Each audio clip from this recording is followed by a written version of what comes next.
the end of October, October 25th. There's some data on the slide that gives you an idea of the kinds of queries we're getting from businesses and employers on the elements of the Sick and Save Time ordinance. And we are currently in the process in the Civil Rights Department of putting together the enforcement guidance to be able to provide that to employees and employers within the next 30 to 45 days. The last couple of slides are about the capital asset requests that I mentioned. This is a compliance management system. The mayor's recommended $500,000 to do the work to build out a new software system that would allow us to monitor, track, and report on our equity and inclusion efforts for our small and underutilized business program work. And that is what is included there. And that's all I have, Mr. Chair. Good. Thank you very much, Director Corbel. Just checking, does anybody have any questions or further comments for Director Corbel and Civil Rights? Not seeing any. Thank you very much for your presentation and for staff for joining and clarifying some points. Thank you very much. We're allowing for a few moments of transition to Youth Coordinating Board. So, Mr. Groot, whenever you're ready, I'm going to change over the slides.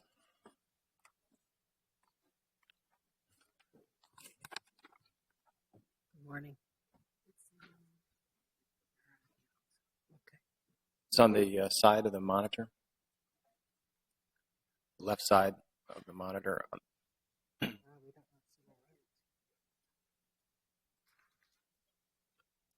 there any staff here that might be able to help Mr. Groot get us set up here? Thank you. It was sent in as well.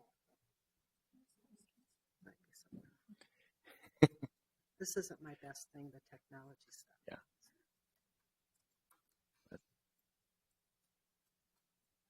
Thank you.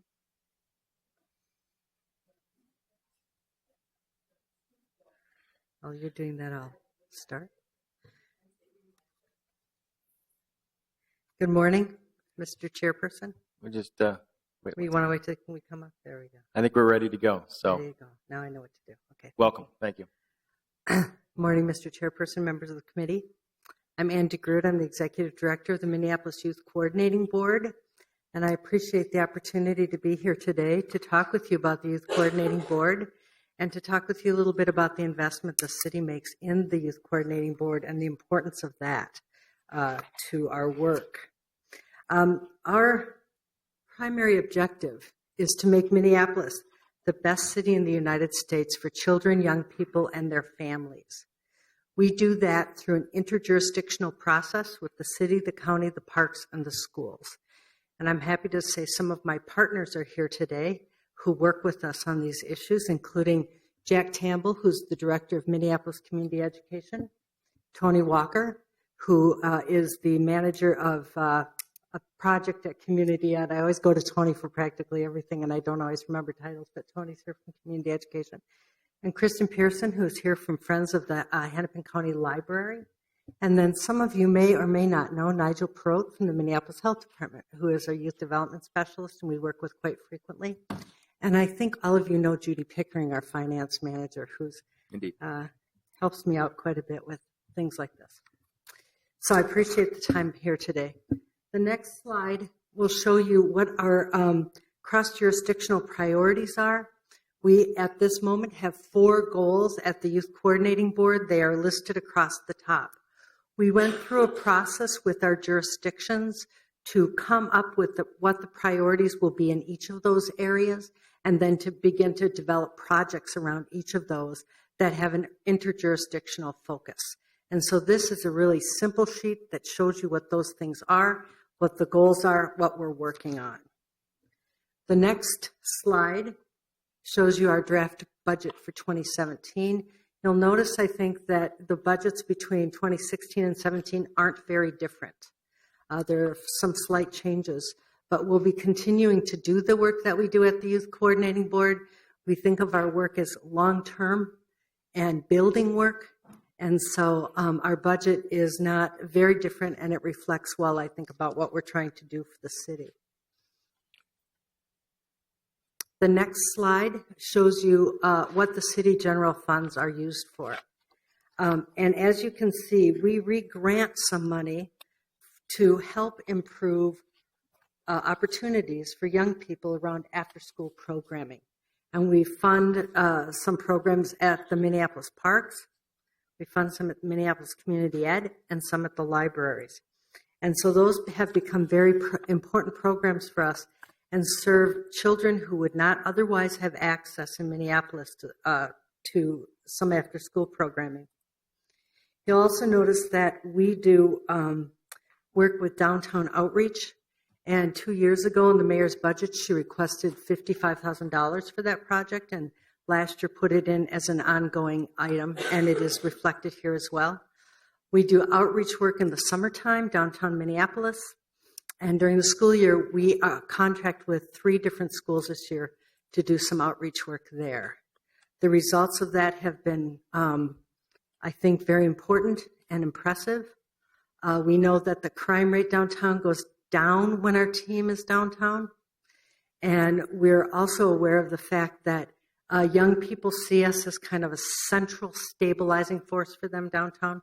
But I'm very pleased that we have been able to develop a great relationship with the Minneapolis Police, with the 1st Precinct, with the Downtown Council, the Downtown Improvement District, and a number of businesses downtown, to the point that this year we were asked to come back at the end of October, partly because we have nice weather, and with some concerns about other issues downtown.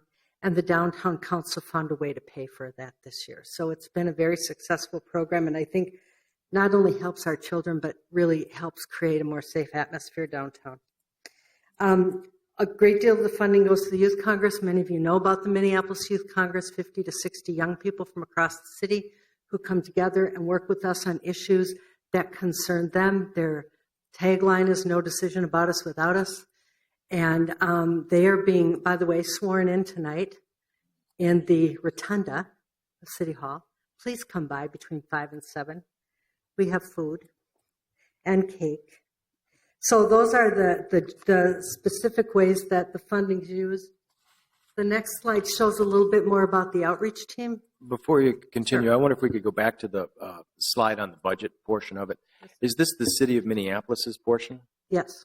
And what's changed from last year budget? It's a little Nothing. different format than we're used to for other presentations within department structure, but we'd just like to know the impact of 16 over 17. No differences, no Okay, changes. so no change requests are put into it. No changes. Okay. Same as last year. Can you talk to me a little bit about the child savings accounts? Is that being run through Youth Coordinating Board?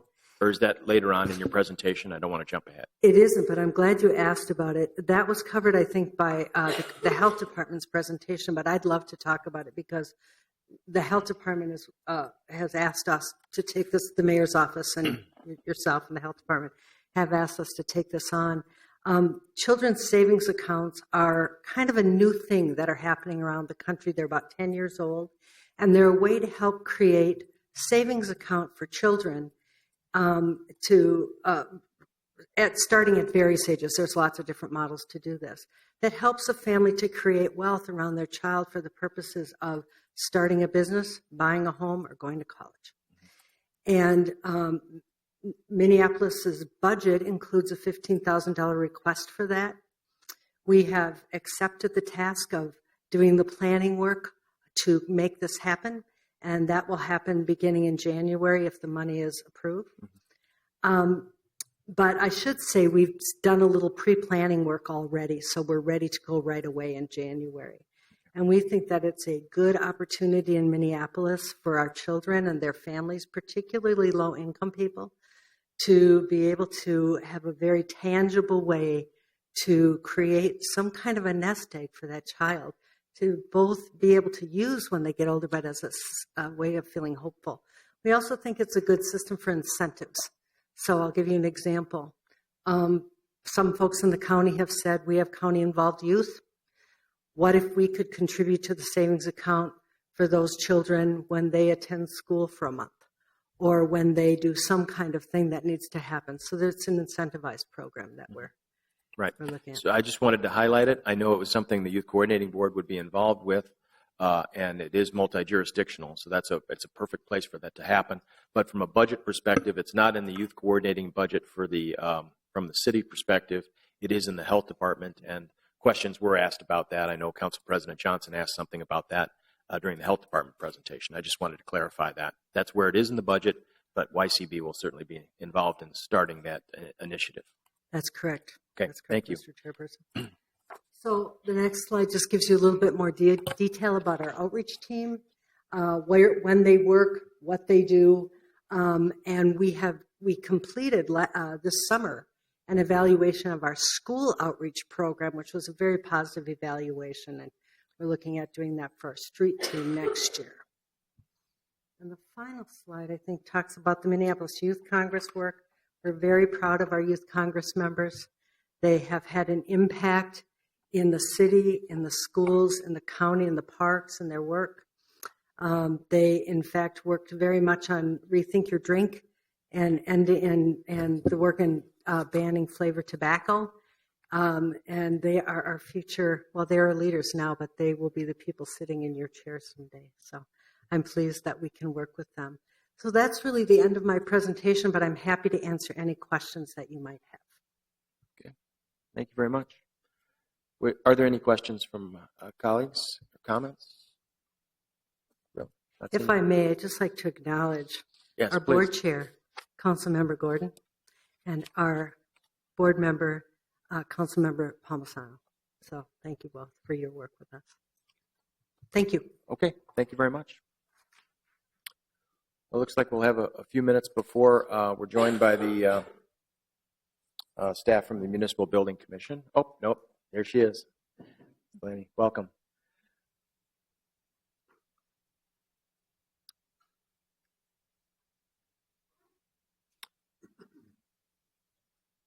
Just need to change over the slides at your convenience whenever you're ready.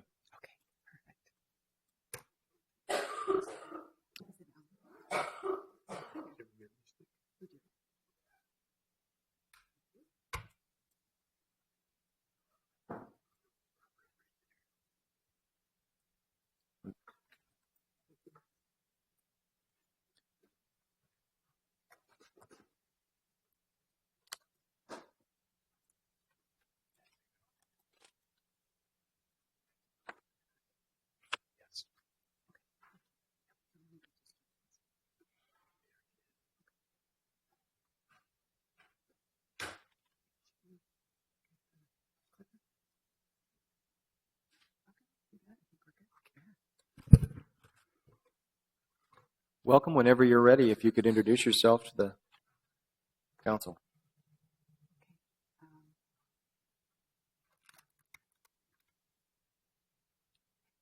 Good morning. Could you use the center podium by chance? Excuse me. Good morning, council members. My name is Erin Delaney, and I'm the director of the Municipal Building Commission. Thank you for your time and attention for our presentation this morning.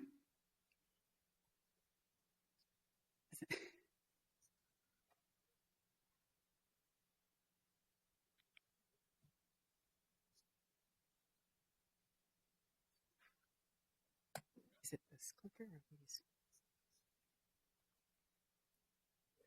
I don't think she's here to talk about civil rights. Sorry. No.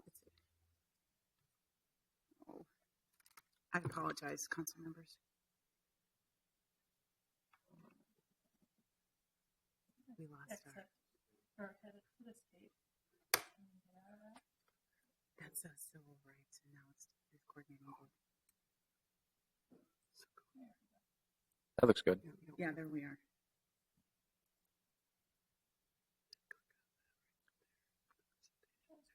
Okay.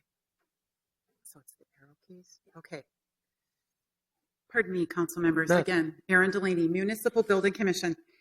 I thought I'd start off briefly this morning with just a brief description about the City Hall Courthouse facility. It's obviously jointly owned by Hennepin County and the City of Minneapolis.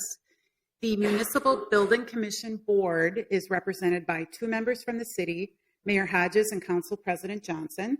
From the county side, Chair Jan Callison and Commissioner Peter McLaughlin represent Hennepin County. The construction period to build this beautiful building was 1887 to 1906. As you know, council members, we celebrated the 125th anniversary of laying of the cornerstone this June. We had a wonderful celebration in the rotunda area.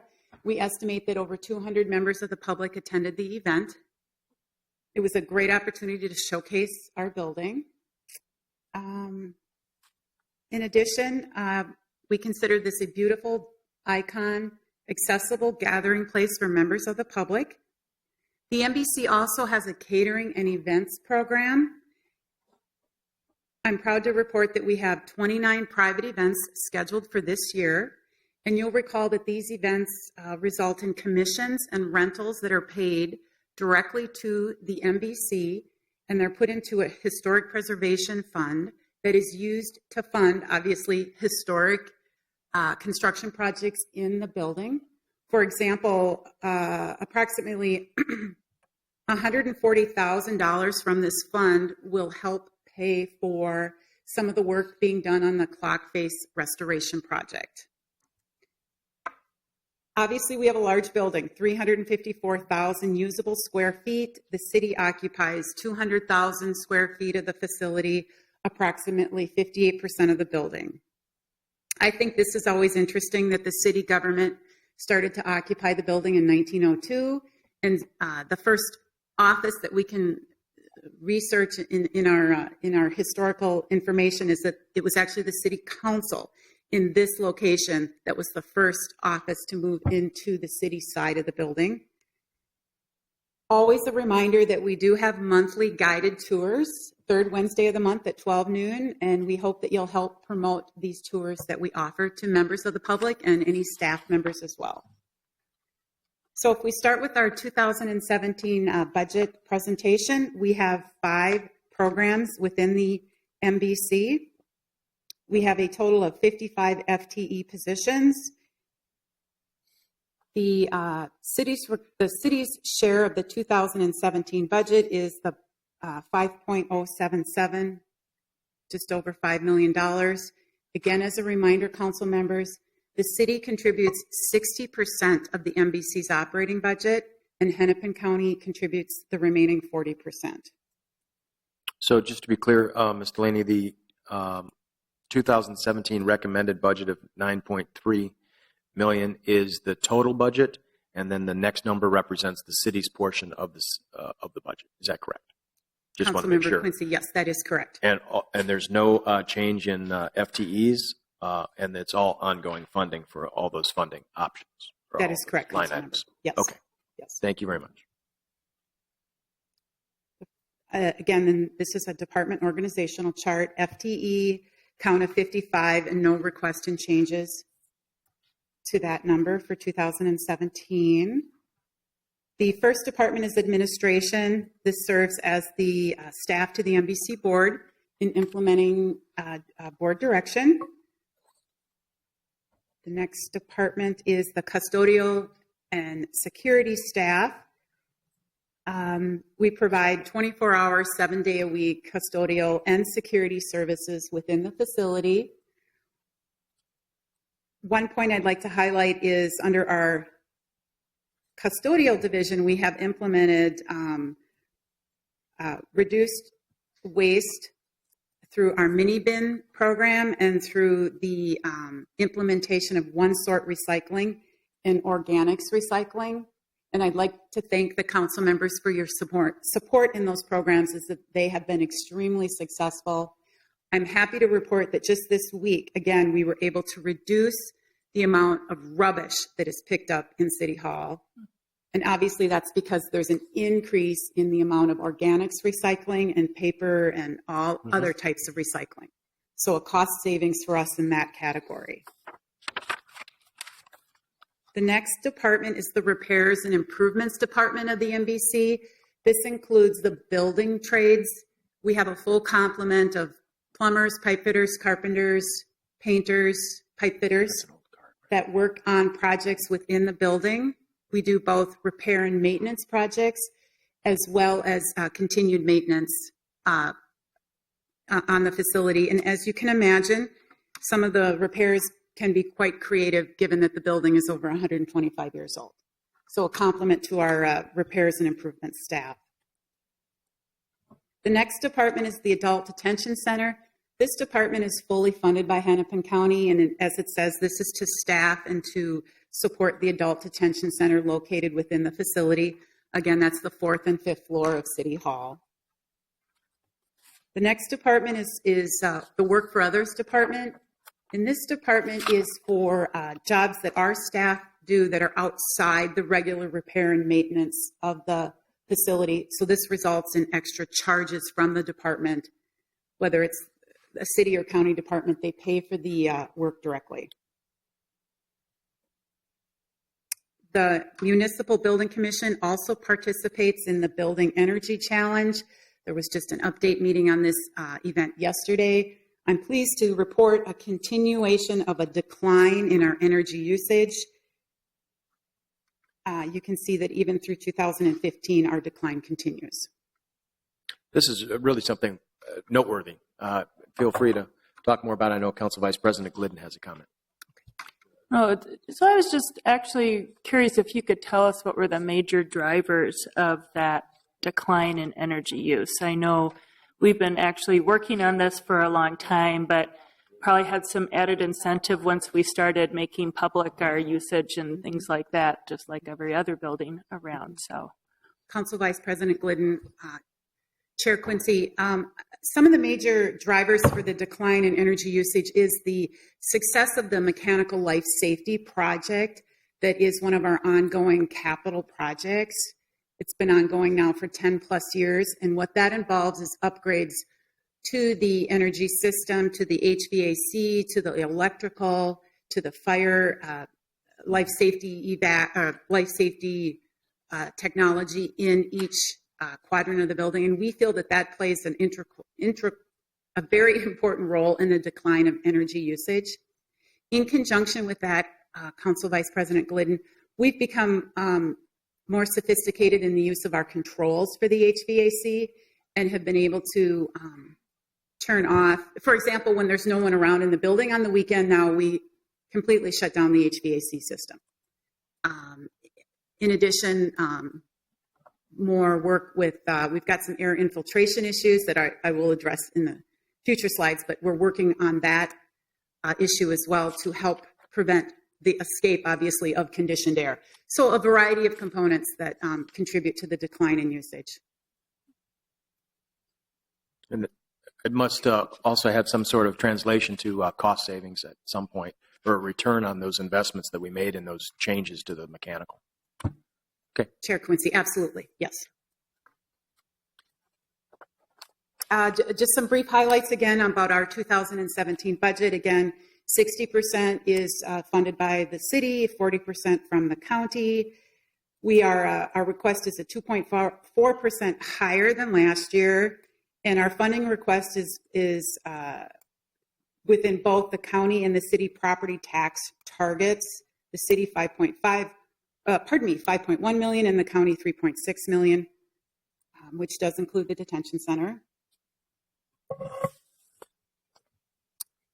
Just very briefly, this is a slide to present the 5 capital projects that the Municipal Building Commission is coordinating for the facility. Please note again that capital projects the funding for those projects is split 50-50 between the city and the county. So every dollar that the city expends is leveraged equally with Hennepin County. The first 2 projects, the mechanical and the life safety, are the projects completed in tandem. I just referenced those with Council Vice President Glidden. This is where we go into quadrants of the building and make all mechanical and electrical upgrades. We recently completed the west-north corner of the building on the first floor where licensing is officed. We're currently working on stage 23 and 22, which is the east side of City Hall in the basement. The third capital project is the critical power project. Again, we're assessing and designing for the replacement of aging and undersized emergency power system. Council members are aware that this for example, the City of Minneapolis Communications Hub is located within this facility, as well as obviously your emergency communications department is located in this building. So this is a very important project for the success of both of those large city offices. The fourth capital project is our elevator project. We are working on the installation of a new freight elevator, as well as a new request to do some modernization on the rotunda elevators, elevators 1 through 4. And our fifth capital project involves exterior repairs to the facility, and the three components of that are waterproofing, windows, and building masonry. Just a couple brief points on that. I referenced this earlier again. The air infiltration issue through our windows in the facility, specifically on the east side, is a big challenge for us. We're currently working with a forensic company to do some more extensive masonry work to put some fixes in place to stop the air infiltration issue. Again, this is a complicated issue. Again, a 125-year-old building has its challenges. So that is the total of our 2017 request for our capital projects at $4,720,000. That is the request to the city that we have presented to the CLIC and to the mayor's capital budget process. Okay. And if I could just clarify a question with you, Ms. Green. These, as Ms. Delaney just said, went through CLIC. Are they all funded within the capital projects for the year? And is there a 5-year plan for additional projects? Chair Quincy, committee members, yes, they are funded in the mayor's recommended portion of the capital for the 5-year plan, but it doesn't necessarily mean that each one of these. I would have to look at the plan to see which one of these projects are funded for all 5 years, but a portion of them definitely are funded in 2017 and 4 years out. Right. Thank you. Just wanted to make sure, as we're thinking long term with all of our capital projects, with our park programs and with our city programs that are going through the CLIC process, I want to make sure that MBC is treated equitably as well. So we make sure we're looking at a long-term sustainability of the building. So just want to make sure I'm sure that's the case. I just wanted to highlight it. Yes, Chair Quincy, yes. And that is the end of my presentation. I'm happy to take questions or comments. Good. Thank you very much. Are there any questions from council member colleagues? We have one from Councilmember Gordon. Thank you.